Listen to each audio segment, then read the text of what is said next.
आ एक सम तमे लखी ल्यो। इंग्लिश मीडियम वाला लखजो। A dice is thrown 4 times. A dice is thrown 4 times. Find the probability of the event that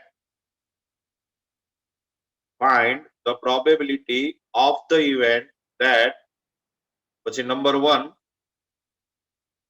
6 comes 3 times. 6 comes 3 times. Number 2, 6 comes 2 times. Number 3, 6 comes at least 2 times. 6 comes at least 2 times.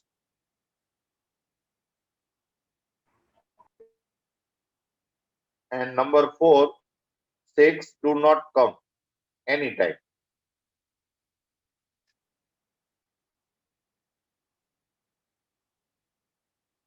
હવે આ સમ જે છે એ હું તમને અત્યારે એટલા માટે કરાવું છું કે આપણે જે બર્નૌલી પ્રયત્નો જે ભણ્યા ઈ મેં તમને વિડિયો લેક્ચરમાં તો સમજાવી દીધું છે,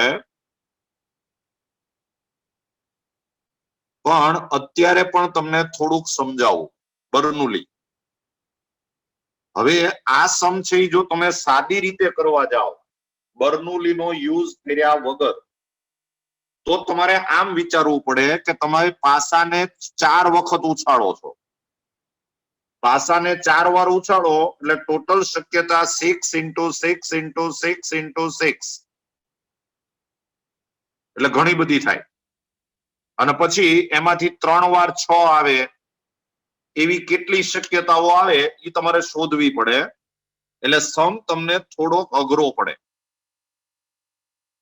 એની બદલે જો તમે બર્નૌલીનો યુઝ કરો તો બર્નૌલીમાં તમારે શું કરવાનું હોય કે તમને જે પ્રશ્નો પૂછ્યા છે એમાંથી એકાદી ઘટનાને, એકાદી ઇવેન્ટને તમારે સફળતા નામ આપવાનું હોય, સક્સેસ નામ આપવાનું હોય, અને ઈ તમારે નામ આપવાનું હોય. ઈ તમને સમમાં ન પણ આપે, તમારે કેવું પડે કે આપણે કોને સફળતા કેવી છે. તો તમે અત્યારે જો આ બધા પ્રશ્નો વાંચશો તો પ્રશ્નોમાં મોટા ભાગે 6 આવે 6 આવે 6 આવે એવા પ્રશ્નો છે. 6 comes. તો તમારે સૌથી પહેલું વાક્ય આમ લખાય કે 6 આવે તેને સફળતા કહેતા. 6 comes is success. 6 comes inverted comma માં લખવાનું. 6 comes પછી કોમા પૂરો is success. હવે તમને આટલી ખબર પડવી જોઈએ આપણે પાસો કેટલી વાર ઉછાળીએ છીએ? 4 વાર. એટલે n is equal to 4 કહેવાય. જેને વિડિયો લેક્ચર જોઈ લીધું હશે એને આ સમજવામાં બહુ સરળતા રહેશે. જેને નથી જોયું એ આ સમમાં ધ્યાન રાખો, પછી તમે જ્યારે વિડિયો લેક્ચર જોશો એટલે મારા શબ્દો યાદ આવશે. પછી દરેક પ્રયત્ને સ્મોલ p એટલે દરેક પ્રયત્ને સફળતાની સંભાવના, probability of success in each trial. તો તમે જ્યારે પહેલી વાર પાસો ઉછાળો તો સફળતા મળે એની સંભાવના કેટલી? 6 આવે એની સંભાવના કેટલી? 1/6. એટલે small p is equal to 1/6 થાય. પછી small q is equal to, small q એટલે દરેક પ્રયત્ને નિષ્ફળતા મળે એની સંભાવના. આમાં નિષ્ફળતા શું કહેવાય? 6 નો આવે એને નિષ્ફળતા કહેવાય. 6 નો આવે એટલે 1 આવે 2 આવે 3 આવે 4 આવે 5 આવે એ નિષ્ફળતા. દરેક પ્રયત્ને એટલે માનો કે આપણે પહેલી વાર પાસો ઉછાળીએ, ડાઇસ થ્રો કરીએ તો નિષ્ફળતા મળે એની પ્રોબેબિલિટી થાય 5/6. ડાયરેક્ટ વિચારીને લખો તોય વાંધો નહીં, નહીં તો પછી ક્યુ એટલે 1 - p થાય. આ બેનો સમ 1 જ થાય, આ બેનો સરવાળો 1 જ થાય. એટલે ક્યુ ઇઝ ઇક્વલ ટુ તમે 1 - p કરી નાખો તો ચાલે. પણ મારો વિચાર એમ છે કે તમે વિચારીને લખો તો વધારે સારું. તો તમે ચેક કરી શકો કે તમે સાચું વિચાર્યું કેમ, કારણ કે આ સરવાળો 1 થવો જોઈએ. ઓલું તમે સીધું 1 - p કરો એટલે સરવાળો 1 થાય જ તે, એટલે ભૂલ પડી હોય તો પકડાય નહીં. બર્નોલ્લી પ્રયત્ન આપણે કોને કહીએ છીએ કે દરેક પ્રયત્નમાં બે જ શક્યતા હોવી જોઈએ. અત્યારે દાખલા તરીકે આપણે પાસો ઉછાળીએ તો બે જ શક્યતા આવે, કાં તો સફળતા મળે ને કાં નિષ્ફળતા મળે. એટલે બે જ શક્યતા હોવી જોઈએ પહેલી વાત. બીજું, દરેક પ્રયત્ન છે એ નિરપેક્ષ હોવો જોઈએ, ઇન્ડિપેન્ડન્ટ હોવો જોઈએ. કે જેમ કે તમે પહેલી વાર પાસો ઉછાળો તો 6 આવે એની શક્યતા 1/6 છે. પછી પહેલી વાર તમે પાસો ઉછાળો ને જે કઈ આવ્યું એની અસર તમે બીજી વાર પાસો ઉછાળો એની ઉપર ન પડે. એવું તો શક્યતા નથી જ કે પહેલી વાર 6 આવે એટલે પછી બીજી વાર 6 આવવાની શક્યતા વધી જાય, એવું ન થાય. એટલે આમાં દરેક પ્રયત્ન છે એ નિરપેક્ષ છે, ઇન્ડિપેન્ડન્ટ છે. ત્રીજું, દરેક પ્રયત્ને સફળતાની સંભાવના સરખી હોવી જોઈએ. જેમ કે તમે પહેલી વાર પાસો ઉછાળો તો 6 આવે એની શક્યતા 1/6, પછી તમે બીજી વાર પાસો ઉછાળો ત્યારે પાછું 6 આવે એની શક્યતા 1/6 જ હોય. ત્રીજી વાર પાસો ઉછાળો ત્યારે 6 આવે એની શક્યતા 1/6 જ હોય. એટલે દરેક પ્રયત્ને સફળતાની સંભાવના અચળ રહેવી જોઈએ. મેં વિડિયો લેક્ચરમાં બધું આપેલું જ છે. અને બીજું, પ્રયત્નોની સંખ્યા નિશ્ચિત હોવી જોઈએ. 4 જ વાર આપણે પાસો ઉછાળવાનો છે. તમે એમ કહો હું જીવું ત્યાં સુધી ઉલાળ્યા જ કરું તો એમ ન હાલે, એમાં બર્નોલ્લી ન ચાલે. તો આવી મેં તમને 4 શરત પણ લખાવેલી છે અને 4 શરતનું અહીંયા પાલન થાય છે. એટલે આ જે સમ છે એ બર્નોલ્લીનો સમ છે એવું કહેવાય. બીજું સૂત્ર મેં તમને આપ્યું છે p of x is equal to ncx p raised to x q raised to n minus x. આવું આપણે ફોર્મ્યુલા આપ્યું. એટલે દરેક સમમાં આપણે 4 વસ્તુની જરૂર પડે, n x p અને n x p અને q.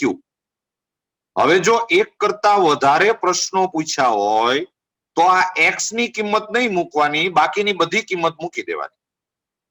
એટલે આપણે સૌથી પહેલા આ n એટલે 4, આ x ની વેલ્યુ મૂકવાની બાકી રાખીએ. p એટલે 1/6 રેઝ ટુ x, q એટલે 5/6 રેઝ ટુ x. થોડુંક સાદું રૂપ આપવું હોય તો આપી શકાય. જો 4cx ઇન્ટુ આ 1 ની ઉપર તો ગમે એટલી ડિગ્રી હોય 1 જ રહે. હા, 4 - x એટલે 5 રેઝ ટુ 4 - x. અને આ નીચે છે ને 6 રેઝ ટુ x અને 6 રેઝ ટુ 4 - x. તો એમાં આધાર સરખો એટલે ઘાતનો સરવાળો થઈ જાય. એટલે અહીંયા 6 રેઝ ટુ 4 આવે. આ x કેન્સલ થઈ જાય. આવું સાદું રૂપ આપવું હોય તો આપી શકાય, નો આપો તોય ચાલે, પણ આપો ને તો પછી બાકીના પ્રશ્નો ફટાફટ આપણે આન્સર આપી શકીએ. અને આ જો તમે કેલ્ક્યુલેશન કરી નાખો તો એ 4cx into 5 raise to 4 - x અપન આ 6 રેઝ ટુ 4 એટલે મને એમ છે 1296 થાય. જરા ચેક કરી લેજો, લગભગ થાય જ. તો હવે શું થયું કે આમાં આપણે ફક્ત x ની કિંમત જ મૂકવાની બાકી રહી. અચ્છા, x શું છે? સફળતાની સંખ્યા. સફળતાની સંખ્યા એટલે હવે સપોઝ આપણે પહેલો સમ કરવો છે તો પહેલા સમમાં એમ લખ્યું છે કે 3 વાર 6 આવે. 3 વાર 6 આવે એટલે 3 વાર સફળતા મળે એમ. એટલે x બરાબર 3 થયું કહેવાય. x is equal to 3. એટલે તમને પૂછ્યું કહેવાય એને p of 3. અને p of 3 એટલે હવે આપણે ફક્ત આમાં x ની જગ્યાએ 3 મૂકી દેવાનું એટલે આન્સર આવે 4c3 into 5⁻⁴ upon 1296. તો આ 4c3 એટલે ઈ થાય 4 into આ 5⁻1 એટલે આ 5 upon 1296. એટલે આન્સર આવે 20/1296. આનો મતલબ તમને સમજાવું કે તમે જો સાદી રીતે સમ કર્યો હોત તો નિદર્શાવકાશમાં ટોટલ 1296 ઘટક આવ્યા હોત. 6 into 6 into 6 into 6 અને એમાંથી 3 વાર 6 હોય. એ ઘટકો કેવા હોત? 1 1 1 1 પછી 1 1 1 2 1 1 1 3 1 1 1 4. એમાં 3 વાર 6 હોય એવા 20 ઘટક હોત, પણ એ ગોતવા અઘરા પડે. એટલે સંભાવના 20/1296 એમ આવી જાય. પણ બર્નોલી સહેલું પડે. હવે નંબર 2, એમાં 2 વાર 6 આવે. 2 વાર 6 આવે એટલે 2 વાર સફળતા મળે. 2 વાર સફળતા મળે એટલે x = 2. એટલે p of 2. તો આમાં x = 2 મૂકી દો એટલે 4c2 into 5⁻⁴ - 2 અને upon 1296. તો 4c2 એટલે 6 થશે અને આ 5⁻2 એટલે આ 25 થયું upon 1296. એટલે આન્સર આવશે 150 upon 1296. એટલે કદાચ તમે નિદર્શાવકાશ લખ્યો હોત તો એમાં 2 વાર 6 હોય એવા 150 ઘટક હોત. ચાલો હવે નંબર 3. ઓછામાં ઓછું 2 વાર 6 આવે. ઓછામાં ઓછું 2 નો મતલબ એમ થાય કે 2 અથવા 2 થી વધારે. એટલીસ્ટ 2 એટલે 2 or greater than 2. એટલે 2 વાર 6 આવે અથવા 3 વાર 6 આવે અથવા 4 વાર 6 આવે. 2 વાર 6, 3 વાર 6, 4 વાર 6. 4 થી વધારે વખત તો 6 આવે જ નહીં, કારણ કે આપણે પાછો 4 વાર ઉછાળીએ. એટલે આ તમને પૂછ્યું કહેવાય p of 2 plus p of 3 plus p of 4. p of 2 plus p of 3 plus p of 4. તો p of 2 એટલે આપણે શોધેલું જ છે. જો p of 2 એ સીધો જ મૂકી દઉં છું. 150/1296 પ્લસ p of 3 આપણે શોધેલું છે 20/1296 પ્લસ p of 4 આપણે ઝડપથી શોધી નાખીએ. આ 4c4 એટલે 1 થઈ જાય અને 5⁻0 ડિગ્રી એટલે ઈ 1 થાય. એટલે ઈ 1/1296 આવશે. અને આ બધાનો સમ કરો એટલે આન્સર આવે 171/1296. અને હવે મારે તમને એક વાત કેવી છે હજી. જો આમાં આપણે પાછો 4 વાર ઉછાળીએ એટલે આ x ની જે શક્ય કિંમતો છે, આ x ની શક્ય કિંમતો એ x = કા 0 હોઈ શકે, 1 હોઈ શકે, 2 હોઈ શકે, 3 હોઈ શકે અને 4 હોઈ શકે. x એટલે સફળતાની સંખ્યા. એટલે તમે 0 વાર 6 આવે એવું બની શકે, એક પણ વાર 6 નો આવે, પછી 1 વાર 6 આવે, 2 વાર 6 આવે, 3 વાર 6 આવે, 4 વાર 6 આવે, 5 વાર 6 નો આવે. હવે આ x ની જે શક્ય કિંમતો છે એ બધી જ જો તમે આની અંદર મૂકતા જાઓ એટલે તમે p of 0 શોધો, p of 1 શોધો, p of 2 શોધો, p of 3 શોધો, p of 4 શોધો અને એ બધાનો જો તમે સરવાળો કરો, સમ કરો તો એ 1 થાય. બરાબર યાદ રાખજો. p of 0 plus p of 1 plus p of 2 plus p of 3 plus p of 4 આ સરવાળો 1 થાય. એટલે ઘણીવાર આપણે શું કરતા હોઈએ કે જેમ કે આ સમની અંદર તમને p of 2, 3 અને 4 પૂછ્યું, 2, 3 અને 4, એની બદલે તમે 0 ને 1 શોધી નાખો અને એને 1 માંથી બાદ કરી નાખો તો ચાલે. અત્યારે બહુ જાજો ફેર પડતો નથી, કારણ કે અહીંયા 3 વસ્તુ શોધવાની આવે તો આમાં પાછી 2 વસ્તુ શોધવાની આવે. એટલે બહુ જાજો ફેર નથી, પણ ઘણી વાર જાજો ફેર પડતો હોય. આમ બધું શોધવાનું હોય તો જે નો શોધવાનું હોય ને એ શોધી નખાય અને પછી એને 1 માંથી માઇનસ કરી દેવાય. જેમ કે આ સમ આપણે કરવું હોય તો આમ કરી શકાય કે 1 માઇનસ તમને P ઓફ 2, 3 ને 4 પૂછ્યું છે તો એની બદલે હું 0 ને 1 શોધીશ. P of 0 plus P of 1 અને એને આપણે એક માંથી બાદ કરી દઈએ. જો આ બેયને તમે આમ લઈ આવો તો જો યાદ આવ્યું કહેવાય. તો આ થઈ જશે 1 માઇનસ P ઓફ 0. આમાં 0 મૂક્યું હોય તો આ તો 1 થઈ જાય, પણ અહીંયા 0 મૂકો એટલે આ આવશે 625 બાય 1296 અને plus P of 1. P of 1 એટલે અહીંયા 1 મૂકો એટલે આ 4 આવે, અહીંયા 1 મૂકો એટલે 5⁻³ આવે એટલે 125 અને 125 into 4 એટલે એ આવે 500 બાય 1296 એટલે આ થઈ જાય 1 માઇનસ 1125 અપન 1296 અને પછી એલસીએમ લેશો એટલે આન્સર આવી જશે 171 બાય 1296. આમ કરવું હોય તો કરી શકાય.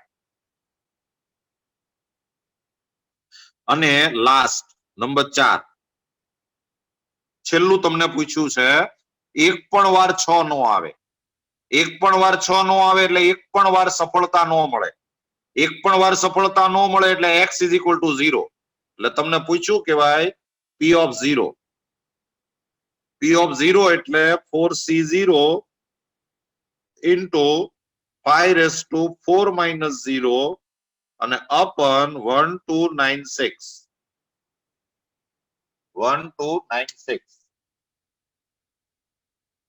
તો આ તો 1 થઈ જવાનું, આ થશે 625 એટલે 625 બાય 1296. લ્યો આન્સર આવી ગયો.